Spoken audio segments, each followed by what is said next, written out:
Jean-Jacques Bourdin. Notre invité ce matin, Karim Bouamran, maire socialiste de Saint-Ouen. Bonjour. Bonjour Monsieur Bourdin. Bonjour Karim Bouamran. Karim Bouamran, vous êtes socialiste et vous êtes en train d'essayer de faire remuer votre parti, enfin, de bouger votre parti. Nous allons y revenir ce matin parce que vous avez beaucoup de choses à dire là-dessus. Mais Karim Bouamran, je voudrais commencer sur cette annonce faite par le ministre de l'économie qui va mettre en place un fonds pour la défense, pour financer notre effort de défense. Si j'ai bien compris, on pourra verser 500 € minimum pour financer l'effort de défense à un fonds et qui rapportera, c'est un genre de, comment on dit, un genre d'emprunt quoi, national, et la possibilité aux Français de participer à cet effort de défense. Vous en pensez quoi? C'est nécessaire là? Bon, là, ce qui est nécessaire, c'est qu'on a changé de paradigme. Oui. Notre génération, c'était la génération la paix est pérenne. Et là, on se rend compte que la paix n'est pas pérenne. Oui. Et on se rend compte aussi que notre allié historique, les États-Unis, n'est pas forcément notre allié pérenne. Donc, effectivement, il faut renouer avec une politique de défense ambitieuse. Je suis plus partisan d'un emprunt européen. Je sais que les 27 se retrouvent l'Allemagne et demain. les Pays-Bas, ils sont opposés pour l'instant, mais l'Autriche et les Pays-Bas qui sont assez sceptiques. Je pense qu'aujourd'hui, et c'est bien ce qu'a fait le chancelier allemand en termes de dynamique. Le rapport Draghi l'évoquait il y a quelques mois. On a le plan ReArm Europe qui est plus dans un plan national, mais toujours est-il qu'aujourd'hui on change de paradigme. On doit mettre les moyens à la hauteur de nos ambitions, c'est-à-dire faire en sorte qu'on vive dans un territoire sécurisé et de paix, parce que on change. Mais cette autonomie en termes de sécurité nécessite des moyens, et il faut, et là ça va être la dernière fois que j'étais ici, on discutait sur le projet de loi de financement, il faut remettre tout à plat, comme l'évoquait Pierre Moscovici ce matin dans les Échos. Il faut qu'on ait une vision globale et pas réagir à la petite semaine comme on réagit. Oui, mais Karim Bouamran, là, il y a urgence, trouver de l'argent pour notre défense, et certains disent l'urgence c'est la défense, c'est plus le social. Non, vous êtes d'accord ou pas? Non, il ne faut pas opposer les deux. Et certains opposent les deux. Ils se trompent. Oui. Et il faut qu'il y ait une véritable politique de sécurité, une autonomie sur le plan européen. C'est pour ça que cette notion de moyens doit être réfléchie sur le plan global avec les 27 et mutualisée absolument au travers d'un emprunt. Oui. Il y a le plan ReArm Europe qui évoque les 650 milliards. Il y a la notion de le déconnecter des critères de Maastricht. Tout ça, c'est bien, mais ça prend 3, 4 ans, 5 ans. Oui. Cela fait depuis les années 90 qu'on était dans une espèce de confort où on se disait, vous savez quoi, on a les États-Unis, pas la peine de poursuivre nos investissements militaires. Et là, on se rend compte que la paix n'est pas une valeur pérenne et partagée par toutes et tous. Bon. Donc, aujourd'hui, on change de paradigme. L'Europe est importante et il faut pas opposer le social et le militaire. Alors, ne pas opposer le social et le militaire, mais il faut de l'argent. Il faut de l'argent pour le militaire et il faut de l'argent pour le social. Exactement.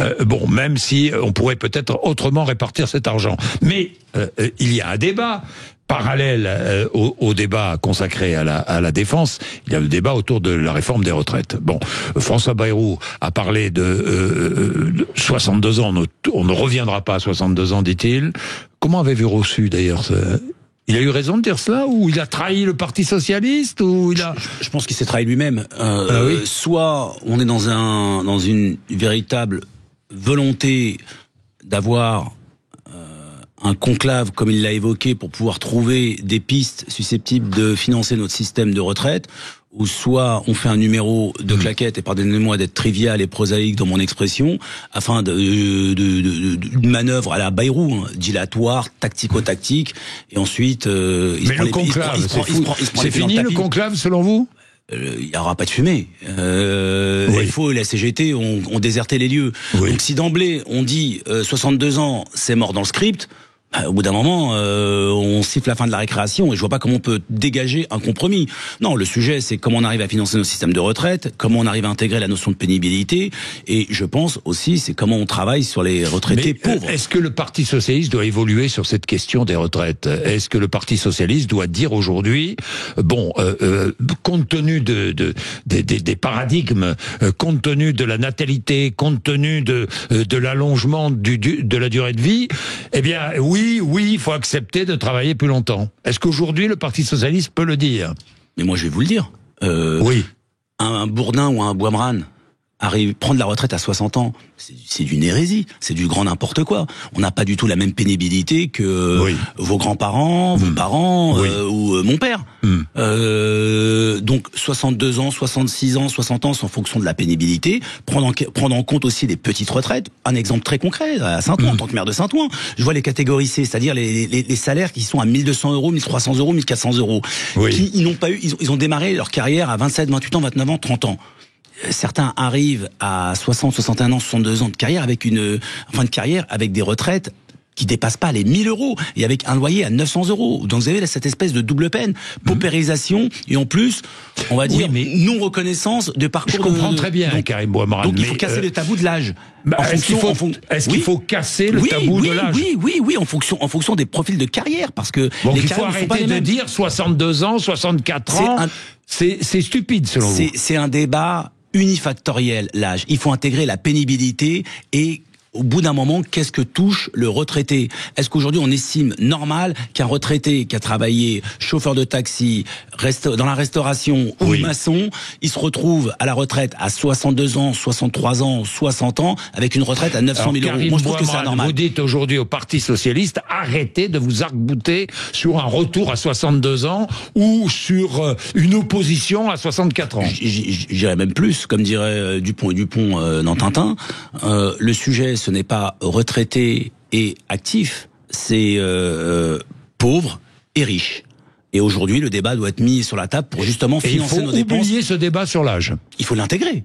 Il faut l'intégrer dans le cadre d'une réflexion globale, pénibilité et évolution de carrière. Mais il ne faut pas s'obstiner à vouloir défendre un retour à la retraite à 62 ans. Pas pour tout le monde. Si on se limite uniquement à 62 ans, c'est biaisé. C'est unifactoriel et c'est tronqué. Et c'est pourtant la position du Parti Socialiste. C'est pour ça qu'il faut changer de direction. Oui. Vous voulez changer de direction? Il faut changer de direction. Aujourd'hui, notre direction est arc-boutée sur des principes soit idéologiques, soit politiques surannés, qui manquent d'ambition et surtout qui est pas du tout en phase avec les enjeux du XXIe siècle. Est-ce qu'Olivier Faure doit quitter la direction du PS? Il peut rester, il peut se représenter, c'est son droit. Mais on doit donner les moyens, ça nous organiser pour que Olivier Faure ne soit plus le premier secrétaire. Ce n'est pas une fin en soi qu'il ne soit plus le premier secrétaire. Il faut dégager surtout une nouvelle équipe qui ne refasse pas, qui ne réapplique pas la même politique qu'Olivier Faure. Vous avez vu où nous sommes nés. On a fait moins de 2% dans les élections présidentielles. Oui, mais 66 députés. 66 députés, Karim Bouamrane. Et donc c'est la majorité, ça, 66 députés? Donc on sacralise la loose. On sacralise le 66 députés, super, génial. C'est les 66 députés, c'est ce qui nous donne la possibilité d'améliorer la vie des gens. Les 66 députés, c'est ce qui nous donne la possibilité de faire en sorte que les 10% de jeunes qui vivent en situation de précarité vivent dans un monde meilleur. Les 66 députés nous donnent la possibilité d'avoir les retraites, des meilleures retraites pour les travailleurs pauvres. Les 66 députés nous ont donné la possibilité de pallier la crise du logement. Les 66 députés nous ont donné la possibilité d'avoir une politique de défense commune ambitieuse. On est là, on est minoritaire et on est content. Bah non, moi je me réjouis pas d'être minoritaire. Moi ça m'intéresse pas d'être minoritaire. Moi ce que je veux pour améliorer la vie des Françaises et des Français, moi ce qui m'intéresse pour améliorer la vie de ceux de mon territoire, c'est d'être majoritaire et faire en sorte que notre vision, celle du progrès partagé, de l'espoir partagé, gagne. Et ce qui me saoule, c'est que lorsqu'on dit on a 66 députés, c'est bien, c'est Guy Mollet, c'est la SFIO. C'est un parti croupion, c'est la loose. Bah non, excusez-moi, moi je me remets. Karim Bouamrane, ça veut dire quoi? On joue pas pour la Ligue 2. On joue pas pour la Ligue 2, nous. On joue pour avoir un parti leader, pour un pays leader, pour une Europe leader qui réponde aux enjeux internationaux. Voilà. Bon, mais Karim Bouamrane, pour cela, il faut le départ de l'équipe Olivier Faure et mettre qui peut porter justement ce renouveau, cette conquête, cet esprit de conquête du Parti Socialiste. C'est une équipe. Alors moi j'ai rassemblé en toute humilité toutes celles et ceux qui ont comme point commun la gagne pour le parti. Carole Delga, il y a Hélène Geoffroy, il y a Nicolas Meyer-Rossignol, il y a Valérie Rabault, Jérôme Gage, Philippe Brun. Le point commun qu'ils ont, c'est qu'ils ont gagné pour leur parti. C'est pas des notables, ce ne sont pas des barons. Ils ont gagné. Et je leur ai dit, écoutez, moi je ne suis pas candidat. L'ambition que j'ai, elle est c'est la suivante. arrêtons de jouer aux imbéciles et faisons en sorte qu'on arrive à mutualiser notre intelligence, notre force, pour dégager un parti costaud, un parti qui a de l'autorité, un parti souverain, et surtout un parti qui redonne de l'espoir, un parti qui redonne du plaisir, de la joie. Non mais attendez, Monsieur Bourdin, on va se dire les choses. Quand vous allez dans des déjeuners ou dans des soirées, vous en connaissez beaucoup qui vous disent écoutez, j'ai envie d'adhérer au Parti Socialiste parce que j'ai envie de changer la société. Moi j'avais ça, quand j'avais 15 ans. Aujourd'hui j'en ai 52, je l'entends plus. On est devenu un parti has-been. Et ben moi ce que je veux, parce que j'ai un minimum de fierté et surtout j'ai un minimum d'ambition pour toutes celles et ceux qui souffrent et toutes celles et ceux qui veulent un monde meilleur. Mais ça veut dire quoi dans l'avenir? Plus aucun accord électoral avec LFI? Ben ça c'est déjà l'hypothèque. LFI, moi je l'ai levé à plusieurs reprises, c'est pas d'accord, pas la LFI, c'est qu'on arrête l'ambiguïté avec Mélenchon, une rupture totale avec la politique portée par Jean-Luc Mélenchon, totale. Pourquoi? C'est pas parce qu'on ne veut pas LFI, c'est pas parce qu'on ne veut pas Jean-Luc Mélenchon, c'est tout simplement que l'objectif de Jean-Luc Mélenchon est de démolir et d'anéantir toutes les formations politiques qui ne sont pas derrière lui et qui sont de gauche.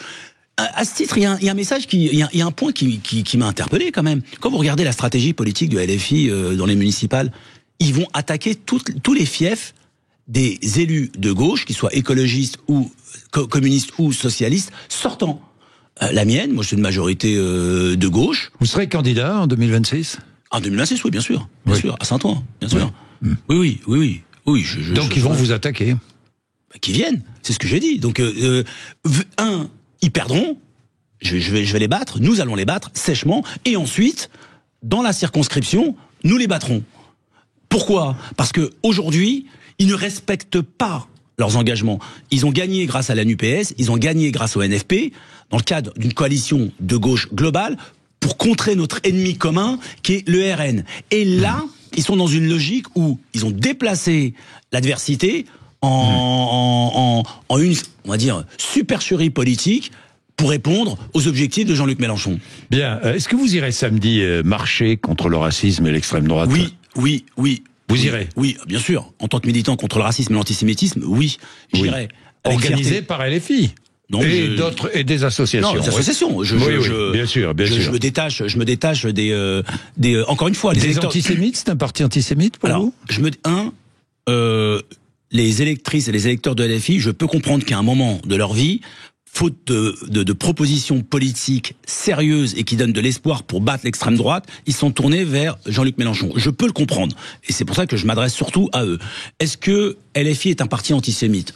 Je ne dirais pas que LFI est un parti antisémite. Je dirais que une partie de la direction de LFI utilise les courroies de transmission et les méthodes antisémites pour alimenter l'antisémitisme. À ce titre, l'affiche la semaine dernière qui caricaturait Hanouna est exactement au même niveau que l'exposition des années 40, les Juifs et l'État français, et c'était une affiche antisémite. C'est la raison pour laquelle j'avais exprimé mon soutien républicain à Cyril Hanouna, qui a subi une campagne antisémite, évidemment. Alors ensuite, le rétropédalage qui consiste à dire « Ah, on ne savait pas ». Alors ensuite, on remet la caricature du leader communiste Rousset, d'autres caricatures « Ah non, vous vous trompez ».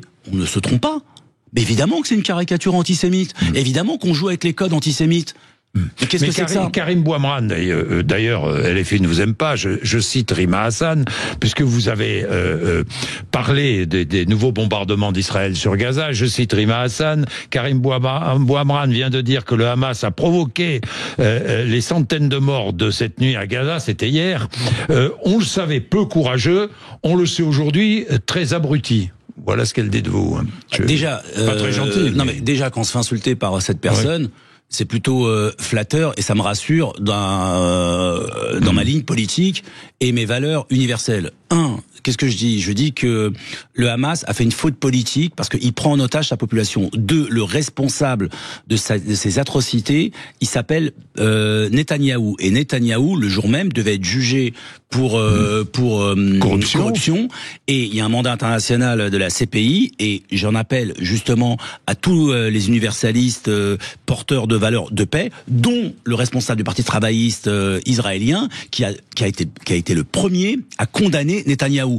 Donc la réflexion politique qui consiste à dire à partir du moment où on condamne et Netanyahou et on considère que le Hamas prend en otage la population est digne d'un abruti, je laisse la responsabilité à cette dame de ses propos. Mais ça serait bien qu'elle s'occupe un petit peu des affaires européennes, parce qu'on l'a pas beaucoup entendu sur les affaires européennes. Elle est députée européen et elle passe son temps à tweeter. Donc moi je suis maire, je passe pas mon temps à tweeter sur ce qui se passe dans les affaires internationales. Je m'occupe de logement, je m'occupe des crèches, je m'occupe des violences conjugales, je m'occupe des espaces publics, et le peu de temps qui me reste, je m'occupe des affaires de mon pays via mon parti et via des réflexions intellectuelles pour faire en sorte Karim Bouamrane, vous êtes d'origine marocaine. Semblerait. Est-ce que c'est l'Algérie qui nous agresse, comme le disait hier matin Bruno Retailleau à votre place? Hier, 19 mars 2025, dans ma commune, on a célébré le 19 mars 1962. Tout d'abord, j'ai une pensée pour tous mes amis, tous mes compatriotes français d'origine algérienne, et tous mes compatriotes et tous mes amis algériennes et algériens. Vous imaginez ce qu'on subit actuellement? Non, c'est pas ce que c'est, nous, cette obsession à stigmatiser les Algériennes et les Algériens. On a toujours vécu avec des Franco-Algériens, des Français qui ont un lien avec l'Algérie. Depuis quelques semaines, il a une marotte, notre cher ministre Retailleau, c'est de se mettre sur les côtes des Algériennes et des Algériens pour pouvoir se mettre dans une dynamique des élections présidentielles de 2027. C'est inacceptable. C'est inacceptable parce que ce n'est pas la France. La France, c'est une grandeur au niveau international. La France, c'est la coopération. La France, c'est un pays d'accueil. Mais aussi, la France, c'est un pays... Mais comment coopérer avec un régime dictatorial qui emprisonne un écrivain et qui ne veut pas reprendre les citoyens que la France veut lui envoyer? On coopère exactement de façon inversée de la manière avec laquelle M. Retailleau... C'est-à-dire c'est-à-dire, on fait la diplomatie. On discute, on négocie, on respecte, on ne provoque pas, on ne blesse pas. Et on arrête les énièmes provocations qui consistent à faire du buzz pour montrer qu'il y a une espèce de clivage et pour montrer que derrière, vous avez vu, on est dur, on incarne l'autorité. Quelles ont été les avancées concrètes de cette politique franco-algérienne portée par le ministre de l'Intérieur? Rien. Moi, je vais vous dire les conséquences. C'est que le ciment républicain est fragmenté et on cherche à monter les Français d'origine. Vous l'avez évoqué, je suis d'origine marocaine. On veut monter les Français d'origine marocaine avec les Français d'origine algérienne. On blesse les Algériens, on les stigmatise, et derrière, on est en incapacité de porter une véritable politique internationale à la hauteur de notre histoire. Qui ne reprend pas plus, d'ailleurs, de ressortissants marocains sous OQTF que l'Algérie. Que les Tunisiens. On est à 16%, 135 000 OQTF, 16% d'exécution. Donc c'est la raison pour laquelle il y a cette espèce de fantasme qui est né de la guerre d'Algérie. Et Monsieur Retailleau a un véritable problème avec la communauté algérienne. Et je veux vraiment exprimer ma solidarité avec la communauté algérienne et une pensée pour tous mes amis qui ont un lien avec ce pays. Le voile dans le sport. Vous êtes passionné de sport, évidemment. Vous suivez de très près le Red Star, qui est sur le club de votre commune. Le grand club. Avec Nîmes. Avec Nîmes, oui. Enfin, vous êtes mieux que nous pour l'instant. Le voile dans le sport. Interdiction à toutes les compétitions sportives par la loi, disait hier Bruno Retailleau. Il y a un texte qui a été voté au Sénat, qui va venir à l'Assemblée nationale. Je vois qu'Elisabeth Borne assure qu'elle est favorable à l'interdiction du voile dans les compétitions sportives. Vous aussi? Moi, je m'en contrefiche. On parle de 0,07% des licenciés. Est-ce qu'aujourd'hui, la laïcité, qui est non pas la direction des consciences, mais la liberté des consciences, doit être appliquée rigoureusement, notamment la neutralité dans les services publics? Évidemment. Évidemment, liberté, égalité, fraternité, laïcité, c'est un principe républicain. On ne rigole pas avec ça. Mais là, de quoi on parle?